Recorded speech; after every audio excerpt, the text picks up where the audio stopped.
Hi, I'm Heather Madison with Gulf Power, and I'm here today with Mick Donovan from Evergreen Energy Initiative. And we're going to talk about the proposed attic insulation that's been proposed here today. And Bobby Bunch wasn't able to be with us from Gulf Atlantic Insulation, so Mick's going to actually talk about the proposal and what's going to go on in this house to better insulate this home. So Mick? Thanks, Heather. As Heather said, we're talking about the insulation in the demonstration home. An interesting thing that the contractor pointed out is that even though there's insulation in the attic and it would have an insulating value, he assumed that it had no value and that he'll add the full amount that's specified in the request for quotation of new fiberglass insulation. Which is an R38. So talk about how that helped this home. R38 will be 12 to 13 inches of fiberglass. It'll basically do two things. It'll act as an insulator so that radiant heat that hits the roof doesn't come down into the home that's underneath. And in addition to that, it'll also ensure that the hot air that's in the attic doesn't work its way down through the attic into the ceilings in the home and heat the home. So that's the function of the insulation. And as I mentioned, the contractors proposed a full R38, which will be 12 to 13 inches. In addition to that, he's going to check and replace the baffles that allow the ventilation system to work in the attic.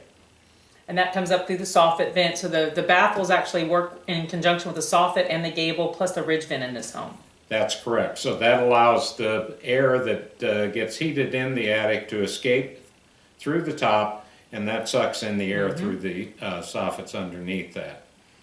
In addition, he's going to use rulers, and the rulers will show the 12 to 13 inches, and he'll place those at strategic places throughout the attic to ensure that we've got the full specified coverage that he wants to get into the attic. Lastly, there's an attic hatch where you get into the attic. That was partially insulated with some foam, but in addition to that, he's going to put an R19 insulation bat over the top of that.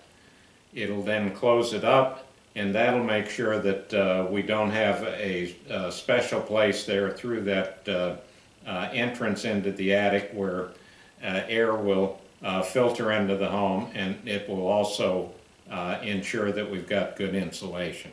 Well, that sounds great. If we basically look at everything involved, the contractor took no exceptions to the quality assurance requirements that we had in the RFQ.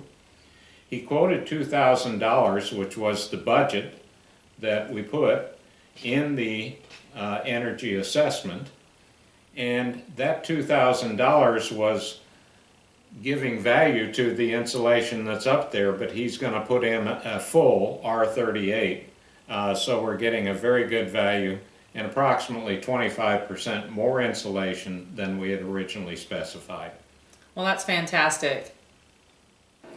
So David, we've basically heard the ins and outs and details on the proposal. To kind of sum it up, we've got the best quoted price. It's within budget.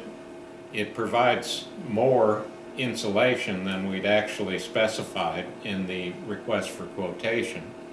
And it looks like it's just a good all-around choice. What's your reaction, and what do you think we ought to do from here on out? Well, Mick, I think the proposal looks really good. I think it's money well spent. The added benefit to my mother and the return on the investment is good, so let's go ahead and do it. We'll do it.